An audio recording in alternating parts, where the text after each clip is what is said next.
આજની ધર્મકથા. પ્રણામ. પરમ પૂજ્ય આચાર્ય ભગવંત શ્રીમદ વિજય વાદી દેવસુરીશ્વરજી મહારાજા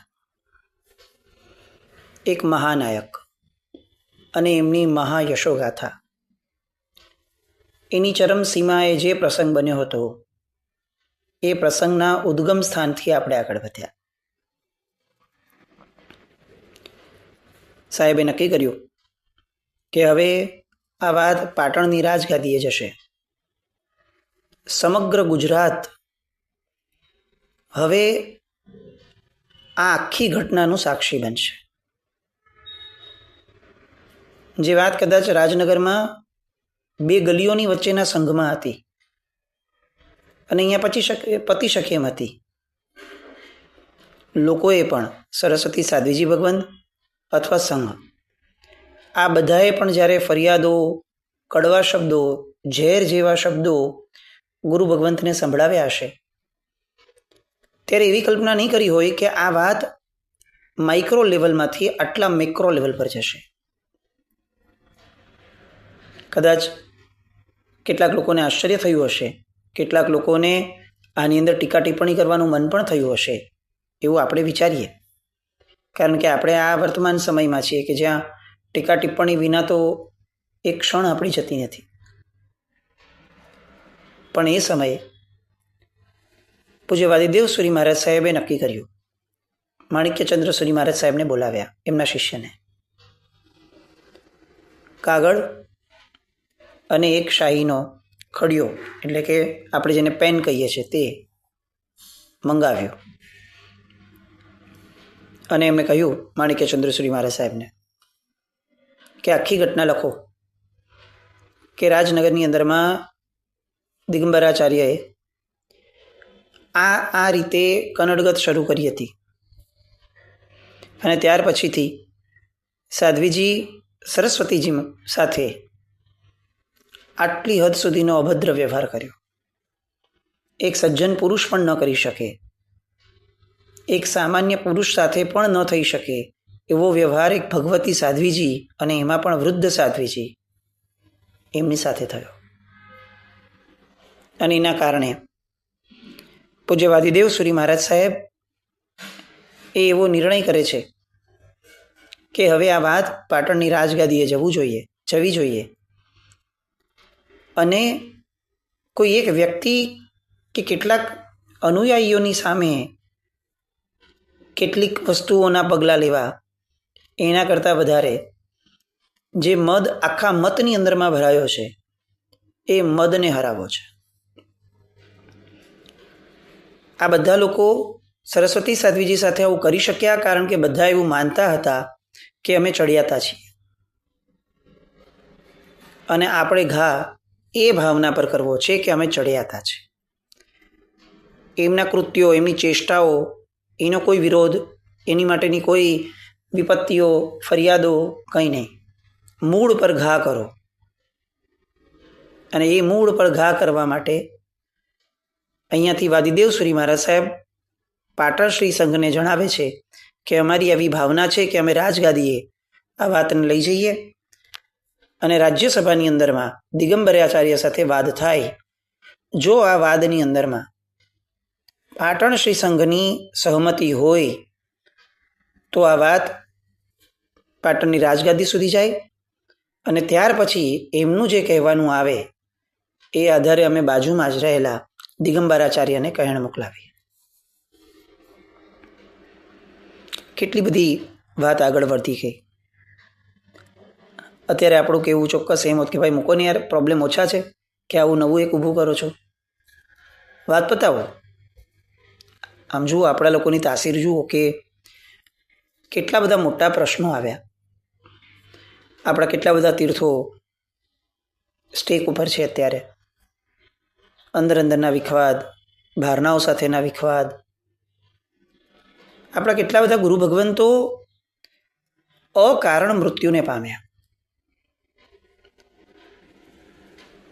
કર્પીણ હત્યા કહી શકાય એ પદ્ધતિથી એમની સાથે એક બહુ હિચકારું કૃત્ય થયું અને આવા કેટલા બધા ગુરુ ભગવંતો. કોઈએ કર્યું, એની મેળે થયું, એ બધી વાતો એ અત્યારે એ મૂળમાં નથી. મૂળમાં વાત આ છે કે આપણે બધા જ આવા બધા ગંભીરમાં ગંભીર કહી શકાય એવા પ્રશ્નો સમયે પણ હંમેશા સમેટી લેવાના મૂડમાં હોઈએ છીએ. વાત પૂરી કરો ચાલો. અને એ સમયે વાદીદેવ સુરી મહારાજ સાહેબ આપણી નજર સામે આગળ આવું કરતા હોત તો ચોક્કસપણે આપણા જેવા વિદ્વાન લોકોએ એવું કહ્યું હોત કે સાહેબ અરે વાંધો ને, આ બાજુમાં બેઠા છે, એવું લાગતું હોય તો અહીંયા વાત ગોઠવી લો અને એમને કહી દો કે ભાઈ જુઓ, તમારા કરતાં અમે ચડિયાતા છીએ, આ પૂરું થયું, વાત પૂરી, માફી માંગો, માફી પત્ર આપો અને ખતમ કરો. પણ વાદીદેવ સુરી મહારાજ સાહેબ એ નેતૃત્વ ધરાવતા હતા. એ સામાન્ય વ્યક્તિ ન હતા, એ ટ્રેન્ડ ફોલોઅર ન હતા, એ ટ્રેન્ડ સેટર હતા. વિચાર કરવા જઈએ ને તો બહુ આશ્ચર્ય થાય. ફક્ત 38 વર્ષનો એક વ્યક્તિ, કદાચ એમની દીક્ષા ન થઈ હોત ને તો 38 વર્ષના વ્યક્તિની કિંમત શું હોત? એના નિર્ણયની, એની આવી મોટી ગજાની વાતની એની કિંમત શું હોત? હસીને ઉડાડી દીધી હોત. પણ 38 વર્ષના એક વ્યક્તિની ધીરજ જુઓ કે છેક છેલ્લી હદ સુધી વાત વણસી નહીં ત્યાં સુધી કંઈ જ ન કર્યું, કંઈ જ નહીં. એવું નહીં કે થોડાકમાં પતી જાય તો ચાલો ને હવે આગળ ન વધી શકે તો આપણે થોડો ઠપકો આપી દઈએ, થોડું સંભળાવી દઈએ, થોડું કરી લઈએ.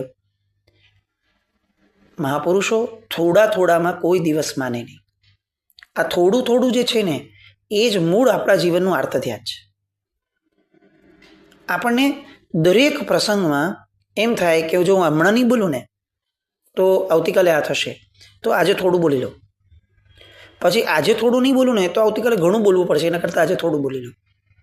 અને એ જે થોડું બોલી લઉં, એ જે થોડું બગાડી લઉં, એના કારણે બહારના જગતની અંદરમાં તો આપણા જે વ્યવહારો બગડતા હશે તે બગડતા હશે. આપણું અંદરનું જગત એ હંમેશા હચમચી જતું હોય છે. એટલી હદ સુધી એને આવા હચમચવાની આદત પડી ગઈ છે કે હવે આપણા અંદરના જગતને આર્ત ધ્યાન વિના ફાવતું નથી. અને આર્ત ધ્યાન થયું હોય એમાં કશો વાંધો પણ નથી. રાત્રે સૂતા પહેલાં સામાન્ય રીતે એક વિચક્ષણ વ્યક્તિની તાસીર હોય કે સૂતા પહેલાં આખો દિવસ વિચારી છે. આપણામાંના બહુ જ લોકો આવું કરતા હશે. ક્યારેય વિચાર્યું છે કે કેટલીક નાની ઘટનાઓ આપણે ન કરી હોત, ન બોલી હોત, ન વિચારી હોત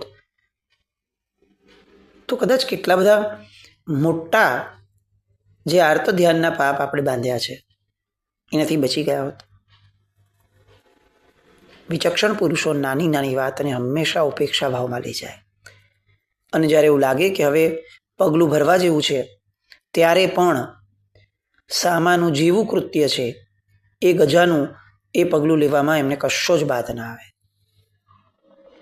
પેલા સરસ્વતી સાધ્વીજી એ હદ સુધી બોલ્યા કે તમારી નિશ્રામાં રહેલો સંગ તો પતિત થશે થશે ને થશે જ. એના પરથી આપણે કલ્પના કરી શકીએ કે કેટલી હદ સુધી આ બધા જ વ્યક્તિઓ વાદીદેવ સુરી મહારાજ સાહેબની ધીરજથી થાક્યા અને કંટાળ્યા હશે. અને તેમ છતાં વાદીદેવ સુરી મહારાજ સાહેબનો આટલો મોટો નિર્ણય, એમાં કોઈને બાધ નહીં. કોઈ એવું નહીં કીધું હોય કે બોલો આવડું મોટું કરી શકતા હતા તો જ્યારે નાનામાં પતતું હતું તો કેમ ન કર્યું? કરી લેવું જોઈતું હતું ને. હવે આવડા મોટા પગલાંની વાતો કરવી છે, એક રાજ્યસભામાં જવું છે, હવે રાજગાદીમાં શું થાય અને એ બધી પડોજણ પાડવી, મૂકો ને. પણ નહીં, એક પણ વ્યક્તિને એક પણ વિકલ્પ નહીં. તમે વિચારો, રાજનગરના એ સંઘને પણ પૂછવાની તસદી નહીં લેવાની. આજે પરિસ્થિતિ હોત તો શું થયું હોત? આપણો કહેવાતો ચતુર્વિધ સંઘ, કહેવાતો શ્રમણ પ્રધાન સંઘ, એની વર્તમાનની પરિસ્થિતિ આપણને જાણીએ છીએ. આપણે એમાં બહુ વિશેષ લેવું નથી કે સાધુ ભગવંતને એ સમયે ચાતુર્માસની અંદરમાં અગર કંઈ પણ કરવું હોત તો એમાં શું કરવું પડ્યું હોત આપણે જાણીએ છીએ. પણ ત્યાંના એક પણ ટ્રસ્ટીઓએ, એક પણ સભ્યએ સાહેબની વિરુદ્ધનો વિચાર પણ નહીં કર્યો. વેણ તો ન ઉછર્યું, વિચાર પણ ન થયો. પૂરેપૂરો ટેકો. સાહેબ જે કરે તે સત્ય. સાહેબે ના પાડી કે આપણે કંઈ નથી કરવું તો કશું નથી કરવું, અને સાહેબ એમ કીધું કે આ હદ સુધીનું કરવું છે તો આ હદ સુધીનું કરી લેવું છે. વાદીદેવ શ્રી મહારાજ સાહેબની આદેયતા શું હશે એ આના પરથી કલ્પના કરી શકાય. માણિક્યચંદ્ર શ્રી મહારાજ સાહેબે પત્ર લખ્યો. પાટણ શ્રી સંઘને એ પત્ર ગયો અને એક માણસને તૈયાર કરાયો. 9 જ કલાકની અંદરમાં રાજનગરથી પાટણ પહોંચ્યો. ગંભીરતા હતી મુદ્દાની. માણસ પહોંચ્યો, પત્ર ત્યાં આપ્યો. પત્ર અર્પણ થયો અને ત્યાંના શ્રી સંઘે ભેગા થઈ મહાજનોએ, મવડીઓએ જે પણ છે એ લોકોએ પત્ર વાંચ્યો અને પ્રબંધ ગ્રંથો જે લખે છે ને એ આપણા માટે સાંભળવું પણ કદાચ આશ્ચર્ય કરતાં પણ વધુ ઘટના મોટી લાગે. આ હતો એકચ્યુઅલી વિનંતી પત્ર કે શ્રી સંઘ અનુમતિ આપે તો અમારે ત્યાં વાદ કરવા આવું છે. અને કોણે લખ્યો છે? ગચ્છ નાયકે લખ્યો છે. એ સમયના ગચ્છ નાયકે એ લખ્યો છે. હવે શ્રી સંઘે શું કરવું જોઈએ? વિનંતી પત્રની સામે બહુ તો સહમતિ પત્ર આપવો જોઈએ કે ભલે સાહેબ, અથવા થોડો વિચારવા માટેનો સ્કોપ આપવો જોઈએ કે સાહેબ મૂકો ને, ક્યાં આટલી બધી પડોજણ કરો છો? અને કરવી જોઈએ તો સાહેબ ત્યાં પતાવો ને. હવે પાટણ શ્રી સંઘને શું લાગ્યું વળગ્યું કે ભાઈ રાજનગરના સંઘમાં શું થયું?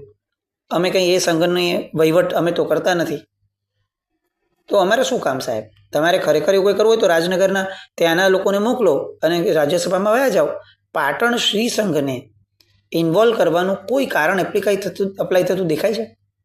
આજે આપણે આવું કંઈ થયું હોત કે ભાઈ રાજસ્થાનના કોક સંઘની અંદરમાં ક્યાંક કંઈક નબળી ઘટના બની છે મહાત્મા સાથે, તો મુંબઈનો સંઘ, રાજનગરનો સંઘ, સુરતનો સંઘ, સામાન્ય અંદર લોકલ સંઘ એવું વિચારે કે ભાઈ આ એ લોકોએ કરવું જોઈએ, એ લોકોએ આવું કરવું જોઈએ. પણ આ પ્રશ્ન એ લોકોનો છે એવું આપણા મનમાં ઠસાયેલું જ હોય. આપણે એવું ન વિચારીએ કે આ અમારો પણ પ્રશ્ન છે. આજે આપણી ચતુર્વિધ સંઘની પરિસ્થિતિ એ છે કે નથિંગ ઇઝ ચતુર્વિધ, એવરીથિંગ ઇઝ લોકલ. આમ હું મારા એરિયાના સંઘનું, હવે તો એમ કહી શકાય કે હું મારા ટાવરવાળા સંઘનું, કારણ કે હવે તો સંઘો પણ એટલા નાના માઇક્રો લેવલ પર આવતા ગયા કે એ નાના લેવલનો સંઘ, એમાં રહેલા મેમ્બરો પોતાના ટાવરના પ્રોબ્લેમ સોલ્વ નથી કરી શકતા. તો હવે એને આપણે એમ કહીએ કે ભાઈ મેક્રો લેવલ ઉપર ભારતભરની અંદરમાં અથવા વિશ્વભરની અંદરના બધા જ જૈનોનું પ્રતિનિધિત્વ શ્રી સંઘ કરે છે. આ વાત તો હાસ્યાસ્પદ લાગશે. તરત ટ્રસ્ટીઓ ભેગા થાય અને કહી દે કે ભાઈ આપણે પંચાયત મૂકો સાઈડ પર, આપણા સંઘના પ્રોબ્લેમ ઓછા છે કે આપણે બીજાનું વિચારવા બેસશું? આપણા સાધારણના દ્રવ્યમાં પહોંચી નથી વળતા, આપણા આ દ્રવ્યના તોટા આવે છે, અને તમે એમ કહો છો કે આવડું મોટું કામ કરવું છે, તો ભાઈ આ મોટા કામના પૈસા લાગશે. પૈસા કોણ આપશે? પછી ટીપ કરવાની, ટિપ્પણીઓ કરવાની, લોકોની સાંભળવાની. કોણ પડોજણ કરે ભાઈ? રાજનગરનો સંઘ કરશે. આવું પાટણના સંઘે એકચ્યુઅલી કરવું જોઈતું હતું જો એ આપણી વિચારધારા જેવો હોત તો. પણ થયું કંઈક અલગ, અને એવું થયું કે જેને જાજરમાન શબ્દ વાપરવો એ ખરેખર સુયોગ્ય લાગે. પત્ર ગયો અને બધા શ્રાવકોએ ભેગા થયા. આચાર્ય ભગવાનનો પત્ર વાંચ્યો, મહાજનો ભેગા થયા, આખી ઘટના જાણી કે ભાઈ આખી ઘટના કઈ રીતે થઈ, અને દિગંબરાચાર્ય એ સમયના લોકોએ બધાએ કઈ હદ સુધી પેલા સાધ્વીજી ભગવંતને નચાવી અને દુષ્કૃત કર્યું છે. અને વાંચતા નીચે પૂજ્ય ગુરુ ભગવંતે શું નિર્ણય કર્યો છે એ આવ્યું કે અમારે હવે ત્યાં આવવું છે અને આખા પ્રશ્નને ત્યાં સુલટાવવો છે, ત્યાં અમારે એને સુલઝાવવો છે. અને હવે આ વિનંતી પત્ર આ લોકો દ્વારા જે થયો એનો જવાબ અક્ષરશઃ પ્રબંધ ગ્રંથોની અંદરમાં જે છે એ વાંચું છું. અક્ષરશઃ એક પણ શબ્દ ઉમેરાયો નથી. શાસન શિરતા જ આચાર્ય ભગવંતના ચરણોમાં પાટણ શ્રી સંઘની વંદના. આપ શાતામાં હશો, આપ શ્રીની સંયમ યાત્રા બરાબર ચાલતી હશે. શ્રી સંઘ આપને વિનંતી કરે છે કે આપશ્રીના સમસ્ત સમુદાય સાથે પાટણ પધારો. દિગંબરાચાર્ય સાથે વિજય મેળવી વિજય મહોત્સવ મનાવવાનો લાભ અમારા શ્રી સંઘને આપશો. આજથી માંડીને જ્યાં સુધી વાદમાં વિજય ન મળે ત્યાં સુધી પાટણ સંઘની અંદર 300 શ્રાવક અને 700 શ્રાવિકાઓ આઈમ્બિલનો તપ કરશે. આપના કાર્યમાં પુણ્યબળ વધારવા માટે, શાસન દેવીની સહાય માટે, મિથ્યાત્વી દેવોના પ્રભાવને નાશ કરવા માટે પાટણમાં આજથી જ તપ અને જપ ચાલુ થશે. બસ આપ જલ્દી પધારો અને વિજય યાત્રાનો લાભ અમને શ્રી આપો. એવી ભાવના શ્રી સંઘના કોટી કોટી વંદન. લિખિતં પાટણ શ્રી સંઘ. પત્ર લઈને માણસ રાજનગર આવ્યો. આચાર્ય ભગવંતે આ પત્રને નમસ્કાર કર્યો અને એકચ્યુઅલી કરવો જોઈએ. આપણને શું લાગે છે, આપણું ગજુ હોત, ચાલો આપણું ગજુ ન હોત પણ આપણા લોકલ સંઘે આવો કોઈ નિર્ણય લીધો હોત તો આપણી સહમતિ હોત. આજે 300 શ્રાવક અને 700 શ્રાવિકાઓ, આમાં આપણું નામ હોત? ખબર નથી હજી સાહેબ ક્યારે પધારશે. હજી તો રાજગાદીમાં જણાવાયું નથી, એ સમય આપશે. હજી તો દિગંબરાચાર્યને કહેવાયું નથી કે ભાઈ અમે આવો નિર્ણય કર્યો છે. એ હા પાડશે, એ ના પાડશે અને ક્યારે આવશે, કઈ તારીખ નક્કી થશે. પછી આટલા મહિનાઓ, હજી તો ચાતુર્માસ ચાલે છે, આ મહિનાઓ આટલું બધું જશે કેવી રીતે? એક પણ વિચાર નહીં. આજથી જ આઈમ્બિલનો તપ શરૂ. પછી એ લોકોએ લીધું હશે આ 300 ને 700 જણાએ કે ચાલો એ બાને અમારી વર્ધમાન તપની ઓળી થઈ જશે. કંઈ જ નહીં. શાસન નિષ્ઠા એ કદાચ શબ્દ આપણે સમજી જ નથી શક્યા. સામાન્ય રીતે બહુ બોલીએ ને તો એની કિંમતો ઘટે. એમ જે શબ્દ આપણે છાશવારે બોલતા થઈ ગયા છીએ એ શબ્દની ભાવના આપણે ક્યારે સમજી જ નથી શક્યા, કારણ કે સમજવાની કિંમત જ આપણામાં નથી રહી. આપણી માટે શાસન એ ખરેખર એક વ્યવસ્થા તંત્ર છે એવું જાતને પૂછવા જેવું છે. શાસન એટલે મારી આસપાસમાં જે થાય તે, મારા સંઘમાં જે થાય, આજુબાજુમાં થાય, આગળ પાછળ થાય, એક રેન્જ ધારી હોય એટલું થાય. શાસન એ વ્યક્તિઓ સાથે નથી જોડાયું, એ વ્યવસ્થા તંત્ર સાથે જોડાયું છે. શાસનનો અર્થ જ થાય છે વ્યવસ્થા તંત્ર. અને ભગવાન કોઈ ચતુર્વિધ સંઘની સ્થાપના જ્યારે કરે છે ત્યારે કોઈ લોકલ સંઘ નથી સ્થાપતા. પાવાપુરીનો સંઘ નહોતો સ્થાપ્યો ભગવાને ચતુર્વિધ શ્રી સંઘ સ્થાપ્યો હતો.